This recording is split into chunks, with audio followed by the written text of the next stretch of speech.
That would be cool. You know, you had around about 30 cases or whatever. And down here, I have to touch a chair and good. Thank you. Anyway, hands up, please, if we've got them. It looks like we've got a panel from what I can tell here, but I haven't got any hands up at the moment. John, I can see you. John Cross, if you'd like to kick us off. Yeah, happy to. Thanks, Matt. Hi, Jurgen. I just wonder whether I could get your thoughts generally on the game. And there were some key decisions, which I was, it's probably not appropriate to ask you as the first question, but can you talk us through the key decisions, really? Sort of the Harry Kane challenge on Robertson, Robertson's challenge on Royale, and then the penalty decision. They all looked, from where I was sitting, as if, you know, questionable, highly. Yeah, so let's start with the result. Maybe the result, I think, is fine. Would have been different, I think, with different decisions from the ref, but with the decisions, how he did it, I'm fine with the result. It's a 2-2 at Tottenham. That's absolutely okay. It was a difficult game for us for plenty of reasons. One is we had to change a lot. And it obviously is then difficult to deal with the different challenges in a game like this. The challenge today was we play against Tottenham, who set up a 5-3-2. And when they won the ball deep in their own half, they just kicked it as far as possible. And Kane and Son were on their bikes for it. So we struggled with these moments slightly. That costs you, obviously, like,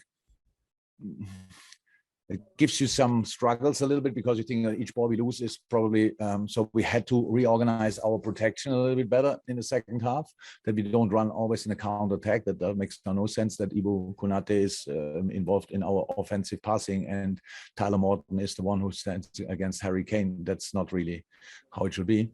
So that's the football part. It was an intense game. Tottenham looked second half slightly fresher than us. We were 2-1 up. They could then score the second as well. But of course, the game would have been completely different with two key decisions in the first half. So let's start with Robbo. We saw it now back, and yes, you can give a red card there. It's not the harshest ever, but it's not the smartest as well. So he knows that, and he's a really good boy, but he lost it a little bit, and so this red card you can give. But this is the proof that the VR was there today, because before that we thought he might not be in his office, because the two other situations. I think we agree now all that Harry Kane should have seen a red card. So, and he didn't, and the penalty situation, Mr. Tierney told me that he thought Diogo Jota stopped on purpose. He wanted to get hit. And if you watch the situation back, that's a very exclusive view. And it's really difficult to do these things that quick. But he has, I'm not sure why so you must, it was a very quick decision of him. You could see it, he saw it, it was direct like this. I'm not sure if he was prepared for it or whatever, but if you watch the situation, how can you react that quick? It's a clear penalty, but he thought it's clear not the penalty. Wow. Yeah, that's obviously two wrong decisions of him, I would say, and one right, all three against us. Thanks, John. We'll go to Matt Law and then James Pearce. Hi, Jurgen. Can I just ask you, with the Harry Kane situation, do you think it benefits Harry that he is the England captain when these things happen? I have no idea why. Really, you have to ask, not me. You have to ask. We are. That's a clear, absolutely 100% red card. You're very often you don't see it. You cannot see it clearly or whatever. But this situation, if Andy Robertson's foot is still on the ground, this leg is broken. I think we all agree on that. But luckily for both, it was in the air. It's still a red card. But the ref saw it different. Thank you. James Pearce, and then to Jerry Cox. James. Hi, Jurgen. Can I just check, how difficult is it trying to prepare the team at the moment with everything you're having to handle? Because obviously you had to make late changes before the Newcastle game. I take it those were late changes again today. So is that 2 games you've got into when you haven't even trained with that starting 11? Yeah, true. Yeah, Hendo has a cold. Hendo is the only with proper symptoms, but he's only a cold. And we had to send him home. Yeah, it's not easy. It's not easy. We have, so how we always were in contact with the Premier League, and we tell them about our cases and the stuff what happens. And we had in the first instant we had 3 cases. Then 2 days later, Thiago was positive. That is, the Premier League tells us that these are pretty much the best numbers in the league. I saw Arsenal playing and Chelsea playing. They have obviously, for me, their first lineup pretty much on the pitch. For us, that's not exactly the same possible. But yeah, there was obviously no chance with 4 yesterday to cancel the game, and we had no intention to do that.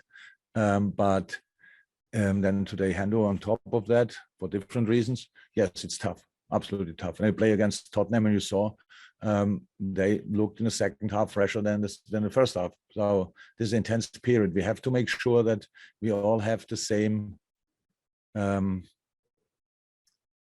chances, the same situation. Pretty much, it's difficult in that moment. I see that, but we had no, apart from, I don't know which team I can line up because I always wait more in the morning for the test results. But we had absolutely no idea about the Tottenham team. Usually you prepare a game and you have an idea who played last week and stuff like this. We had absolutely no idea. And we saw then the lineup was, I think, apart from Højbjerg, pretty much the first lineup. So, and they were all looked already fresh, to be honest. We were the first half just better and did or play very much dominant. I'm not sure at the numbers, but it's 70-30% at Tottenham. That's now really, it's nearly ridiculous, to be honest. There's no open game. It's just counter-attacking. So that's all tough. But yes, the situation is not easy. But we play football as long as people tell us to. Okay, got time for a couple more. We'll go to Jerry Cox and then to Zia. So Jerry first. Hi, Jurgen. It's been suggested there could be a circuit breaker to stop the Premier League for a week or 2. What would you feel? I don't know. If somebody tells me that's the solution, I'm in on 100%. The only thing that I might really, I mean, so for us, it looks like we got the stuff we have in a moment, no case in the stuff. So no case. That and the staff got the booster 5-6 weeks ago.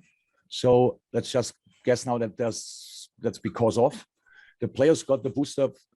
Most of the players got the booster if they could get it after the Aston Villa game. So 5-6 days later, they still got then Corona. 2 of them had the booster already. The other 2 couldn't get it because they had got a different injection before, not a vaccination for something else, and so they couldn't get the booster. So that's it. If everybody gets boosted and we have to go 2 weeks to home and it's really the solution, and then we don't have cases, well, fine, then let's go home and wait for that. Absolutely. But if we just stop it and don't do anything in that department, then I don't see the benefit of it, really.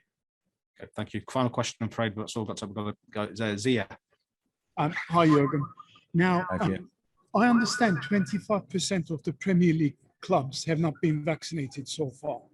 Now, do you think clubs can actually do more to influence the players to be vaccinated?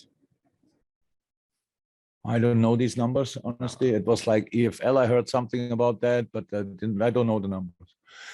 I have no idea. It's not about, I know, it's not about that we have to force players to do it, but it's always when you want to be part, when you want to be member of a club, whichever club it is, then you have to follow the rules of the club. If we say the Premier League is a specific club, then when you want to be part of it, then the Premier League can say you have to do this and that. So I'm not allowed to say exactly what I want the ref to today, otherwise I get a fine. So I have to I have to accept this rule, and there are some more rules. So, but I don't know really. I cannot be always. I don't want to be the spokesperson for whatever vaccination or other things. It's really, I think, from a common sense point of view, it makes absolutely sense to do it because we help us and other people. But that's it will not. My opinion will not be decisive tomorrow in the meeting. Never was. Why should it be now?